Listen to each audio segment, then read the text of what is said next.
So we had a customer who was asking us questions about logistics, and they wanted to be able to track things like boxes and warehouses. But the boxes are irregular in size and the warehouses are metal. So that makes a big, huge problem for ways of tracking things, right? RFID can't really do it because the range is inadequate. Bluetooth beaconing, same problem, can't do it. And I was having a conversation with a couple of folks who are artificial intelligence AI researchers, and they were describing to me a combination of things that work for this, which is AprilTags and consumer grade cameras.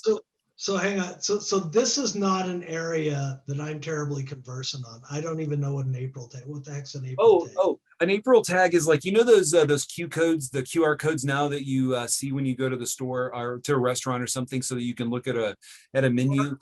An April tag sort of looks like that. It's like a really blocky looking thing, and you can take a very simple camera, one with, you know, just a consumer camera, a few $100s, and then have it talk to, for example, the Jetsons kit from NVIDIA, which is like a little tiny computer that runs a Linux kernel and then a bunch of their NVIDIA stuff. They're cute. They look like little bugs, but they're designed like that. But this thing, the Jetsons pack, runs all of these libraries that do AI stuff. When I say AI stuff, I mean simple things like I recognize that that's a person, or that's an April tag, or that's a tree, right? It knows how to differentiate from those things.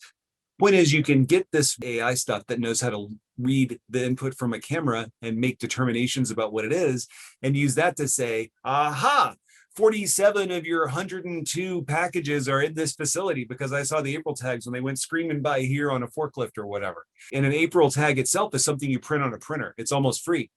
I was in a state of shock and delight when I heard that there was this super simple solution. In many ways, it wasn't simple when we didn't have the technology, but now that the stuff is out, it's a much simpler solution. Just make sure I understand. So, like, I've got all these odd shaped crates and so forth. They're going into my warehouse, and I would have printed out an April tag, slapped it on the side of it. The camera says, "Oh yeah, it came past aisle 5."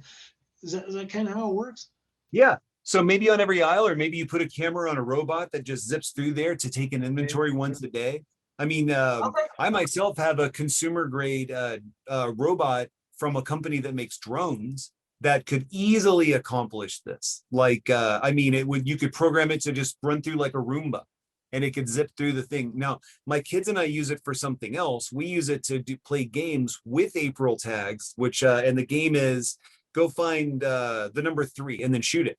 So we have to go through like not a maze, but like a combination of things. So we can programmatically tell the robot to do that, or we can control it with the first person viewing thing, which is of course what we want to do because we're shooting things, which is a lot of fun. But I can't believe you don't know what April tags are. This is the shocking part of my day. In fact, I'm going to send you a URL right after we finish talking. I'm a complete novice on the mobility side of things. Now, that's good stuff. I can already hear the finance guys are going to be like, you know how many April tags we're going to print? They're going to get us on the cost of toner. Exactly.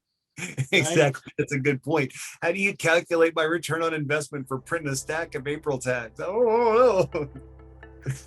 No, that's cool stuff, and I like the idea that a lot of it's public domain, freely available on commodity hardware. That's good mojo.